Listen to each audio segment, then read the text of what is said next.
no. And he says, all right, then you're not a blessed child. I just got confused because all blessed children look like you.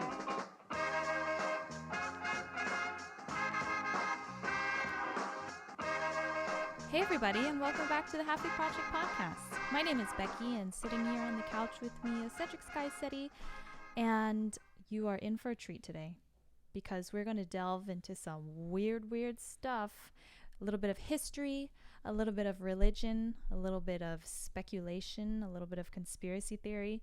It's going to be fun. Ooh. And I hope you guys are ready for the ride because I'm not sure I am, to be honest.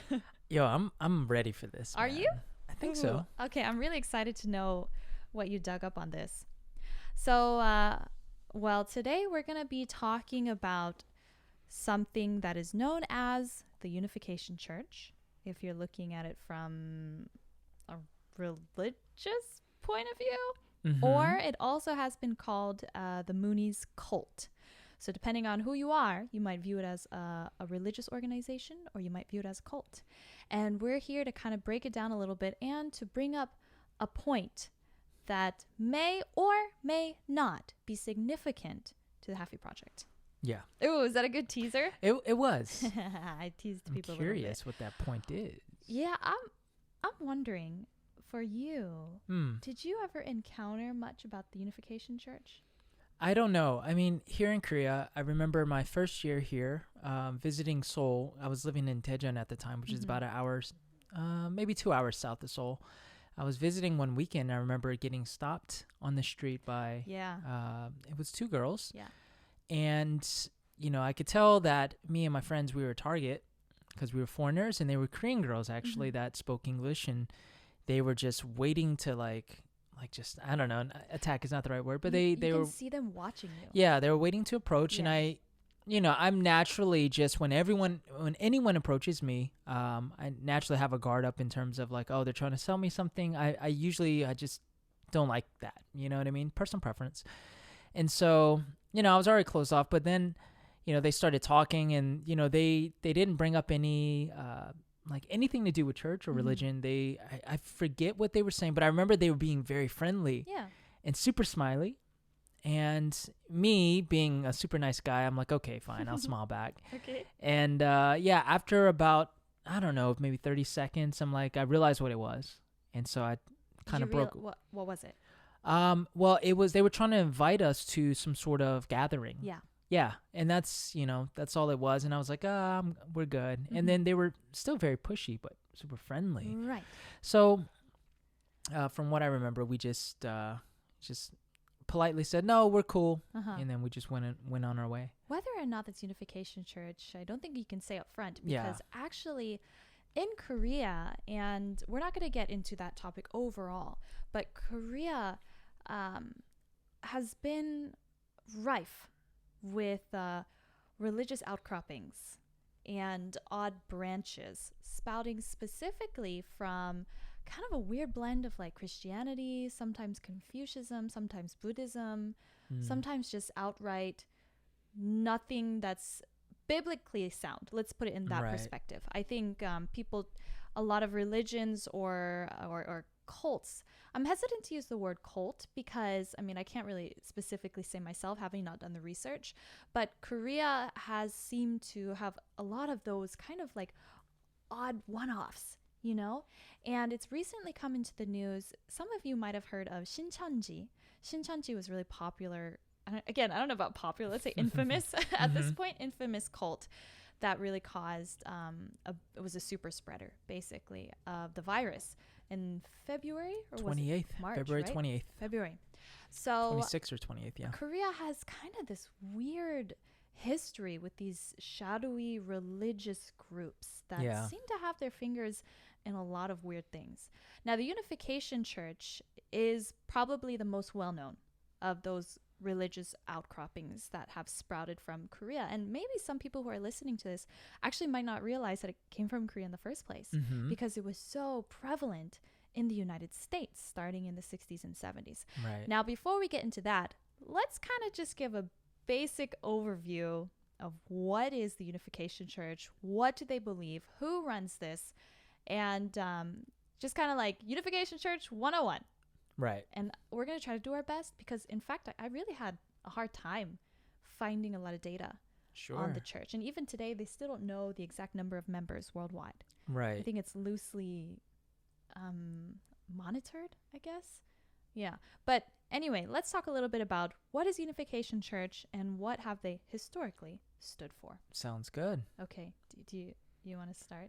I'll do my best with what I know. Yeah, I'm going to try hard too because I was bombarded with so much information. Sure. So from my understanding, Reverend Moon, who was the founder and the, I guess, self-proclaimed, I wouldn't say savior per se, but messenger, the Messiah for the religion. He was born in 1920 in Korea, and he was born under a different name. Oh, really? From what I researched, I forget what the name is, but anyways, we'll go with Reverend Moon. Yeah. And so he was born in 1920, and his parents actually had a religious background or a conversion from Confucianism to, I believe, Christianity or an offshoot of Christianity. And at the age of 15, Reverend Moon had an experience with, I believe it was Jesus.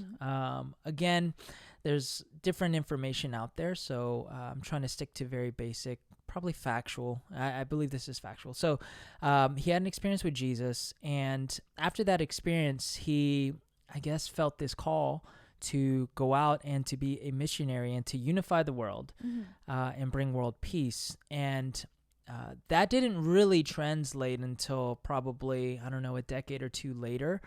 But he ended up marrying his first wife, who... First wife? Yeah. Man, you didn't know that? No. Wow, you really pulled up more info than I... Well, yeah. So he married early on, and they actually ended up getting divorced. Oh, okay. And, you know, he speculated to have had a child with his first wife, but, you know, it's not confirmed. So after the breakup, I don't know why they divorced or broke up. He ended up marrying his second wife, who became the true mother of the religion. So it's the one that everyone knows as the true mother, who was alongside of him for the Unification Church. And she was actually quite young. He was around 40 by the time he met her, and she was 17. So he was rocking that cradle right there. You mean robbing the cradle? Well, he was robbing, whatever. Yeah. So at that point, they started their church, and I think they started getting a following by just sort of going out and evangelizing. But then early on, they started to really train like church leaders.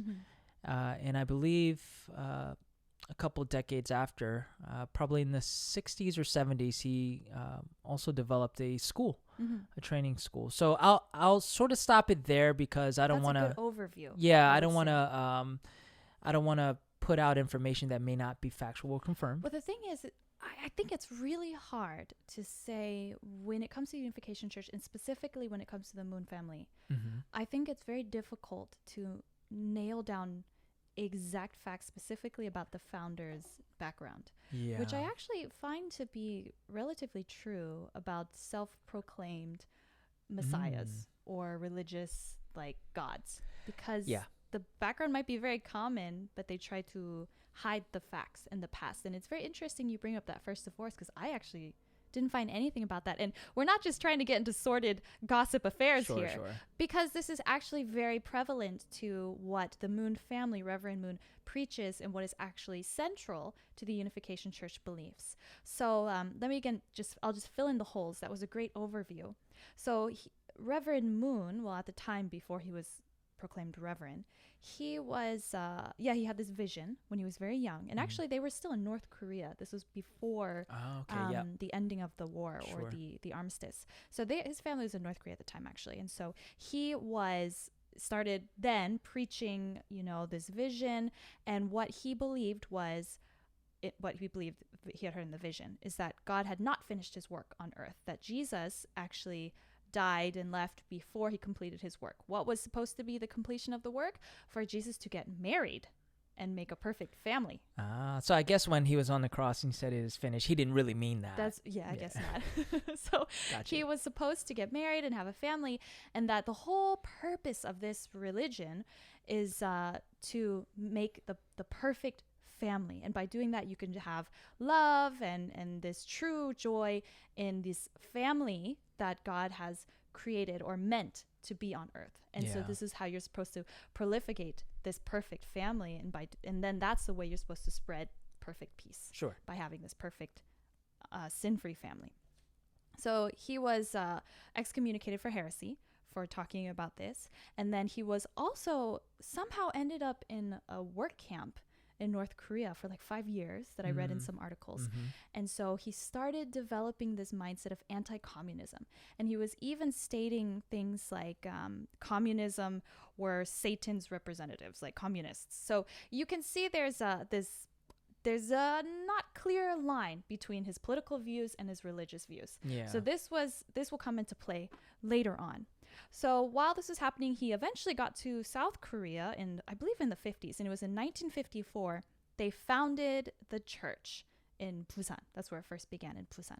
And it grew and it grew and it grew. And then in about the 60s, he started an aggressive campaign to the West. So between 50s and 60s, an aggressive missionary campaign to the West. And they wanted to implant this idea that he was the Messiah, that he was supposed to do what Jesus did not complete, which was to get married and have the perfect family. And that is why he's called the true father. His wife, second wife, called the true mother, and their children they were all part of the true family. There's a lot of children family. too. Yes. And so I think 13 kids, right? I think it was 14, but maybe really? That could be including the speculative child. I don't know. So we'll just say 13-ish children. Big family. And so they were the ones who were supposed to be worshipped.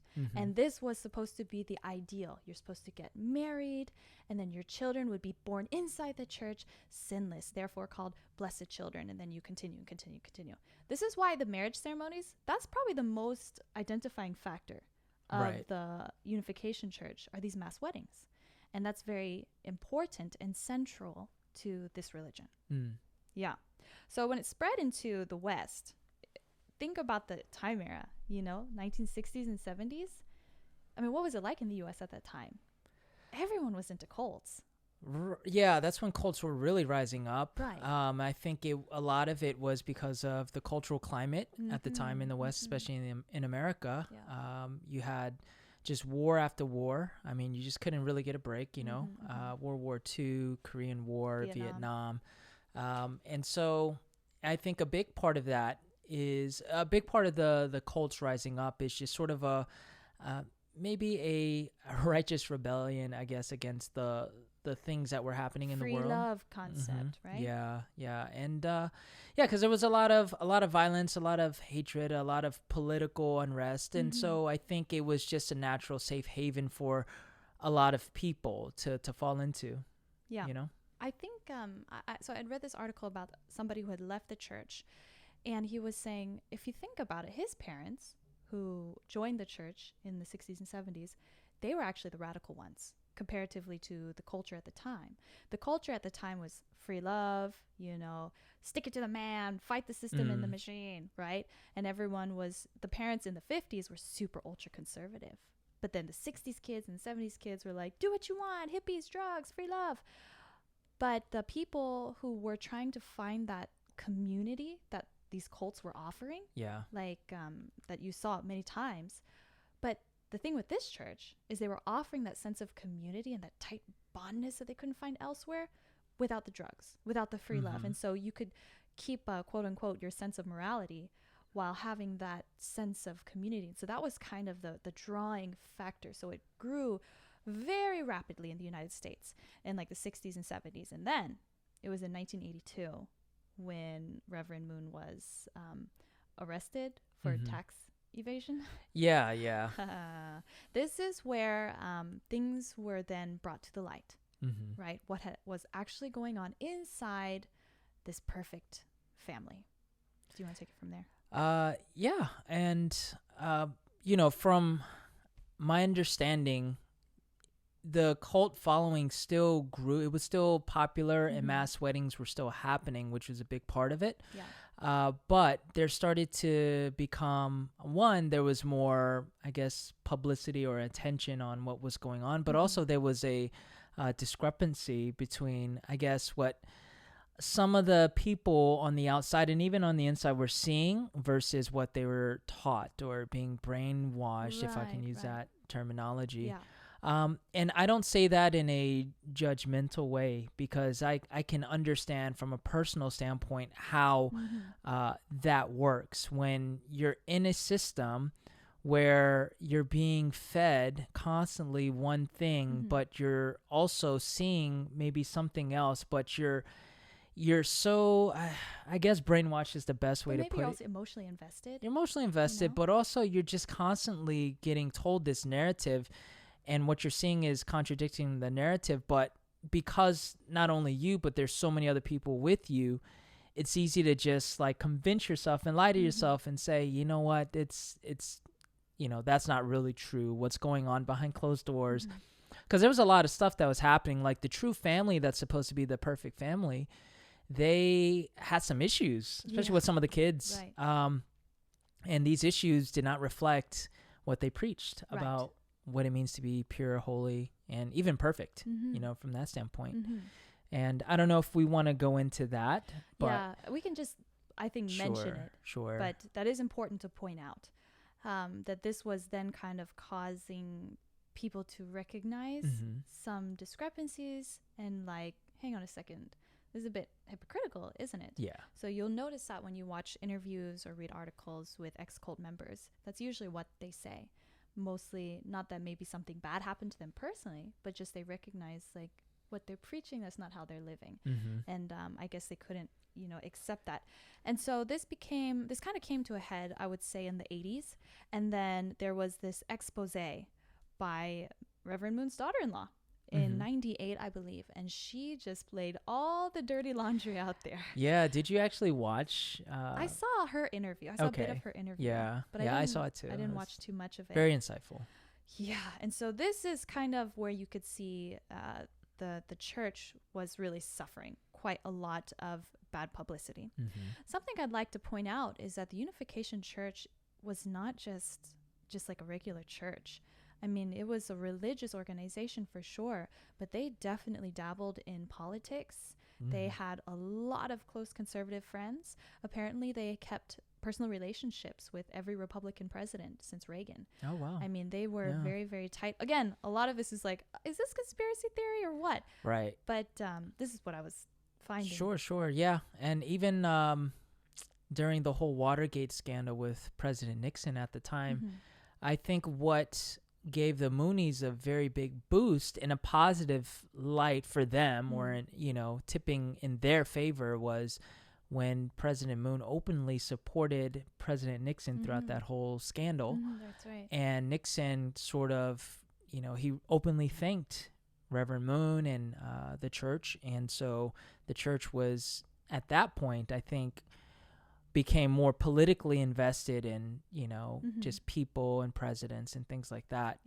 Yeah. And there's who knows what went on behind closed doors when it came to the finances, but I'm sure the politics and the finances came in hand, because Reverend Moon was balling. He was rich, and this was he was balling. It's a multi-million empire that was built on the backs of very maybe willing isn't the right word, but just a lot of dedicated people who bought into this belief. And so, you could see that he was making a lot of money off of this. And of course, the family disregarding anything with religion.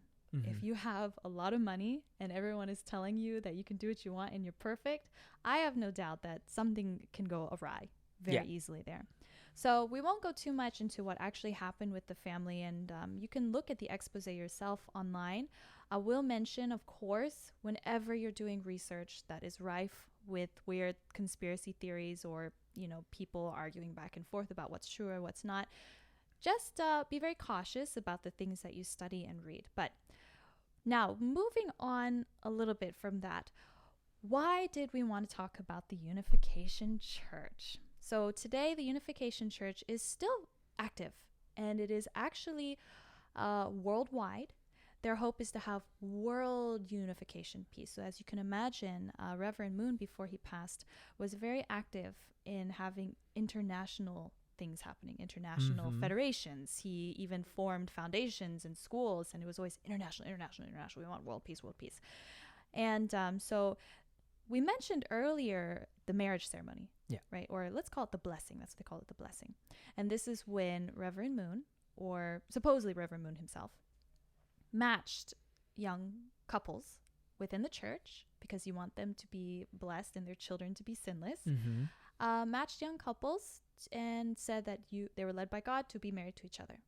And more often than not, and now this is where the speculation comes in, many of those couples were interracial. It would be an interracial marriage. Yeah. Specifically trying to, and I did pull a quote that apparently Reverend Moon had said, but trying to match people from, quote unquote, enemy countries, so that their children would be born with a natural love for both of these countries. Yeah. And this is supposed to lead to world peace.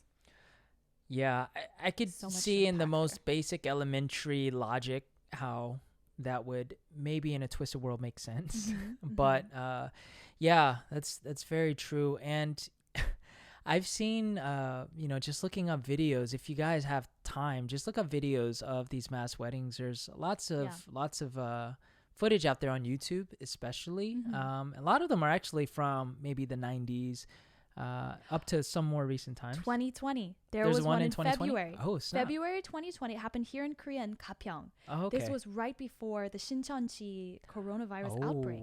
So actually people were quite nervous, and there were thousands of people there. Dang. Happening at that time. Yeah. So man, that's it's still crazy. Happening. It's still very, very recent. Wow. Yeah. Well, maybe you could find footage of that too. But it's such a huge event, and I think up to a certain point, Reverend Moon was picking all of the matches, but then of course as the church grew, I think parents were involved. I even saw a video, and I shared it with you as well, of one of the ceremonies. I think it took place in the UK, as far as the matchmaking. But anyways, where the brothers, as they call it, the brothers would line up, and there's a room full of them, and they had the opportunity through the leading of God to pick their spouse, which they've never met their spouse or anything. It's just like guys and girls in a room, right? And the guys just look at the girls and be like, "Okay, I pick you." Right. Which, according to this person, he said usually it's the female in those contexts that will choose the husband.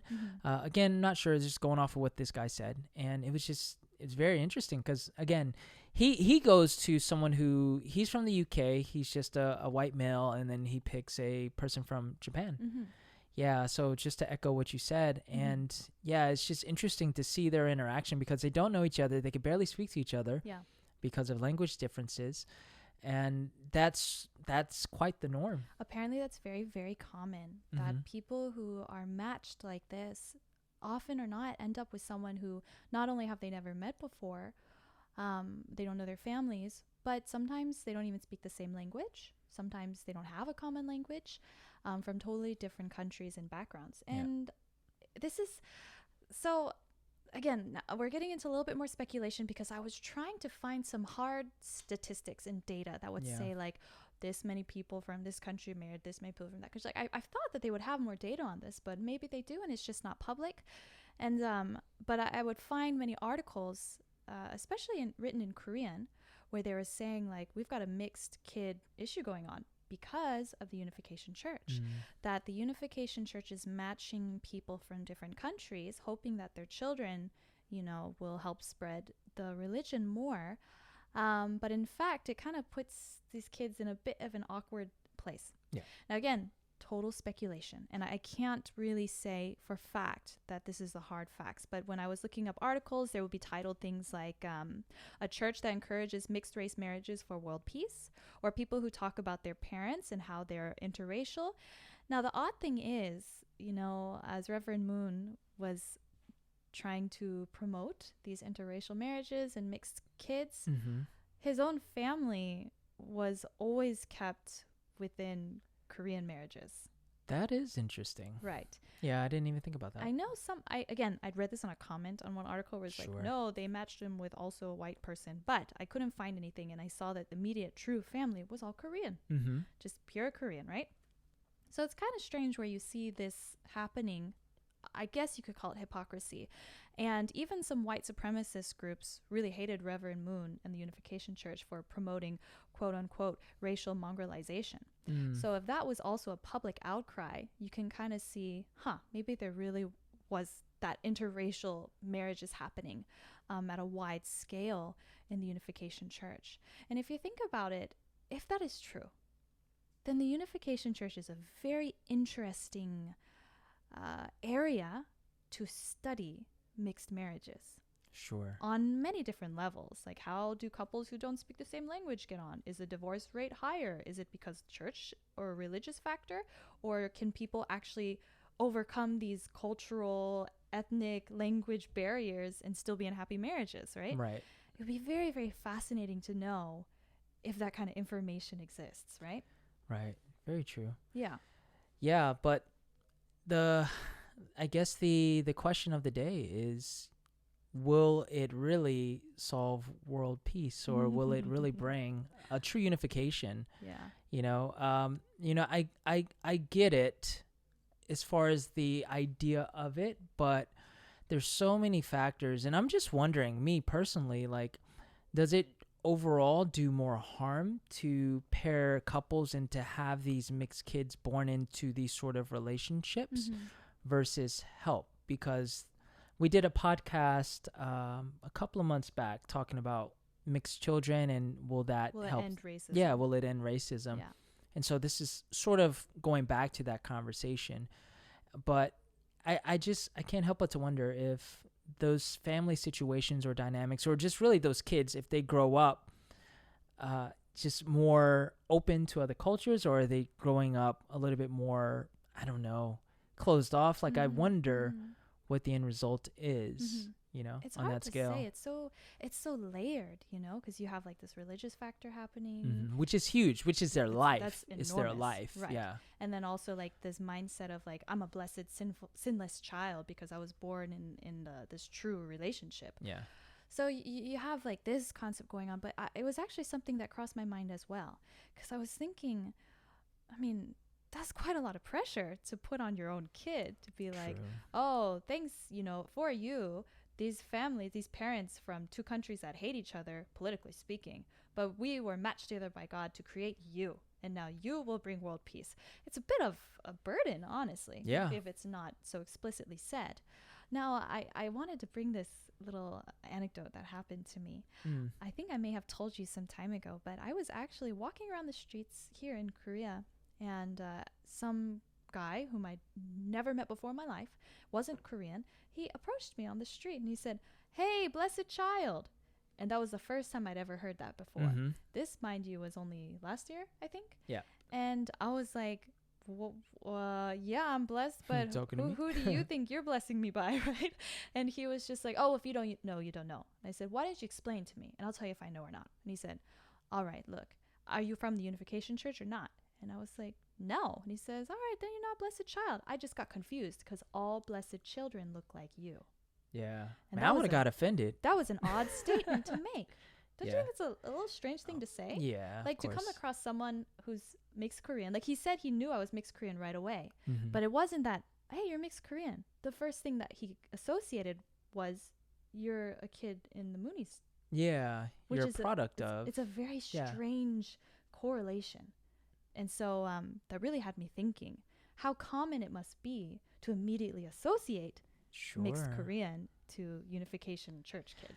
Right. And I wonder how many mixed Koreans here in Korea are actually, in the church, or at least their parents were. Because you never really know, what someone's background is, obviously. And if there's anything that we promote on this podcast is, don't ever judge a person simply by how they look. We really, really promote that. And so this is, again, just another example. But it is something that I would be curious to know. I really wish I had stats on this, data, hard data that was saying, like, actually, yes, this percentage of mixed Koreans in Korea are byproduct of Unification Church relationships. I'm genuinely curious. And I think it's inevitable that that would be if it's a church that started in Korea and then went to the West, and also in like 100 other countries, I believe, around the world. Again, the numbers are wobbly, but it's very prevalent in other countries. And depending on where you ask, you'll also find that the Unification Church had poured a lot of money or built hotels or locations, factories in other parts of the world. And so the influence would also be there. Right. And if it's primarily from Korea, it would make perfect sense that there would be a lot of mixed Korean kids due to the Unification Church. Right. Yeah. I mean, there has to be, there's got to be people who actually have taken the time to really study and to curate statistics to the best of their ability. There was this one guy who, and I forget the name, maybe the person that you mentioned in the beginning is the same person, I'm not sure, but he's an ex-Unification Church member. He was only in it for 2 years when he was like 19, 20, 21-ish, and he got out, but he devoted his life to studying cults, and of course the Unification Church being one of his main focuses. And so I'm wondering if like someone like that would have some of the, I guess, information that we would like to find out. I mean, if you are a previous member, let's say, or maybe you're a current member and you just want to share with us some more information, or if you have done some study on this, because I know some people specifically study and research cults, we would love to hear from you. I think this would be a very interesting, maybe something to further ask about. But there was one article, because like I said, I was really looking hard for something reliable, not just this is what happened to my parents and so therefore this is what happens to everyone's parents. I didn't want something like that, though I admit that those stories and experiences certainly have value. But I was trying to find some research or study, and again, depending on if you search in English or search in Korean, the results are vastly different.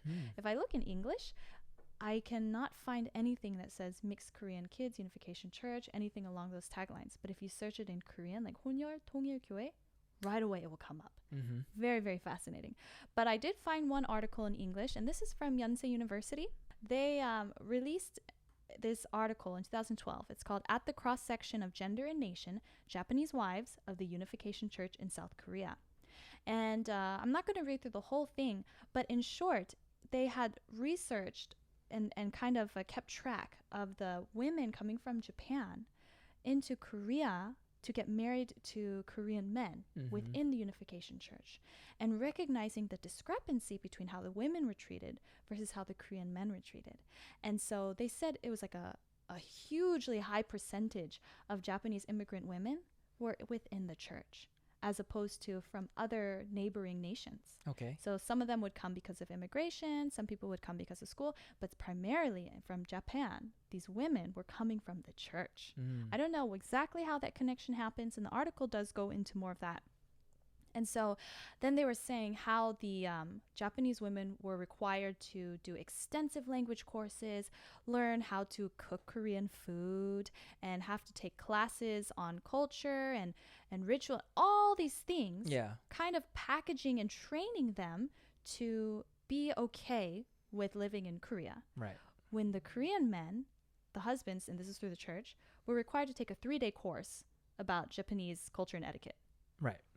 Not even language or food or anything. Wow. So already you can see there's a big power disbalance between the Japanese women coming from the church to Korea to have Korean husbands being required to study and learn and train. And it's nothing professional. There's no vocational training. It's primarily just, how do I please my husband and navigate this culture okay? That's really what it is. And this article raises the point, saying they think it's because the church, which is Korean, in a way, it's trying to show, look how we now subjugate Japan that's what I was to thinking. Korea, which is, again, this is somebody's hypothesis. Right. But it is interesting how that information backs it up. So this is what I mean by, yes, it is a religious organization, but it's really flirting with politics here. Sure. Yeah, with the main focus being Japan because of obviously the Japan-Korean relations. Yeah, but I wonder if that's more of a that's more of a sex thing, between male and female, Mm-hmm. or if it's more focused with the Japanese women. Maybe, yeah. Yeah, because I mean, there are still like I saw somewhere that at one of the mass weddings there were over 100 different nations represented Mm-hmm. of people Mm-hmm. getting married, and these are Korean men marrying women of from Mm-hmm. everywhere. Mm-hmm. So I'm just that's an interesting article because obviously they put a spotlight on the Japanese Mm-hmm. women coming Mm-hmm. here, and they have They do have data and stats and percentages, so exactly. that's very, very fascinating. So I'm wondering if it's similar for other women in other countries, or I if wonder it's different. too. And I Mhm. wonder if maybe the reason they don't have so much information on that is because it's just not such a big thing. Because, of course, Japan is right next to Korea. And naturally, there's a lot of tension historically and politically speaking. And so, if the church wanted, maybe that was their motive, then it would make sense that there'd be bigger numbers of connection between Japanese and Mhm. Korean people in the context of marriages. And so then they would have more numbers. As in other countries, I guess it just wouldn't be as often, Sure. So this is actually something the Halfie Project has not yet delved into. Korean-Japanese relationships Mhm. and kids who have a Korean or Japanese parent. And I'm very interested in learning that dynamic because I think it's very complex, or maybe layered, or it can be if we look at it in a big societal scope. And so this just brought up a whole nother concept that I hadn't thought about before researching the Unification Church. Yeah. Yeah.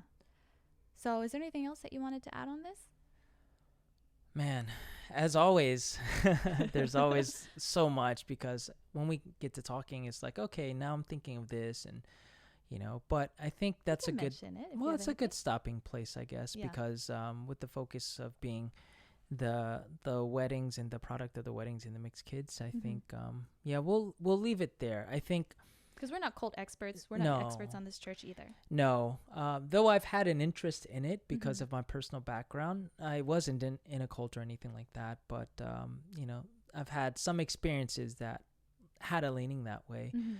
I think it would be good to see if there's more information that we can dig up Yeah. over time, and then maybe do a follow-up. Sure. I think this is actually, if our speculation is correct, this is our hypotheses that we're throwing out there, that a lot of mixed kids were a result from the Unification Church. This is the hypotheses we're tossing out there, all right? And if you think you can back that up, or maybe you have personal experience, or you're some expert or scholar when it comes to Unification Church, we would really love to hear from you. And maybe we can follow up with that depending on the listener mail we get, and see if we can have another episode on this. But for now, we're going to wrap it up and leave it here. So thank you for joining. This was such a weird one, wasn't it? It was so interesting, but Yeah, it's a little different. we're getting into the shadows, This is fun. Yeah. I agree. Well, that's all we have today, guys. I will say for the next episode, I have an email from George. I hope you guys haven't forgotten George. And if you have any messages you'd like to send him, you can always email us at thehalfieproject@gmail.com. Remember to subscribe to this podcast. And if you guys have the time, just leave a little review, especially on Apple. I think if it's on Apple Podcasts primarily, and then Google Podcasts, if you can leave like a star, parentheses 5-star review, and you can leave a nice review, or you know what, you can leave a mean review too. She's Whatever. so modest. Just 5 stars, no choice, and then write some good stuff. Yeah, that'd be great. I'd appreciate that so much. And yeah, you can tune in to us anywhere you get your podcasts. All right, that's all we have. We'll see you guys next time. Thanks for listening. We are the Halfie Project.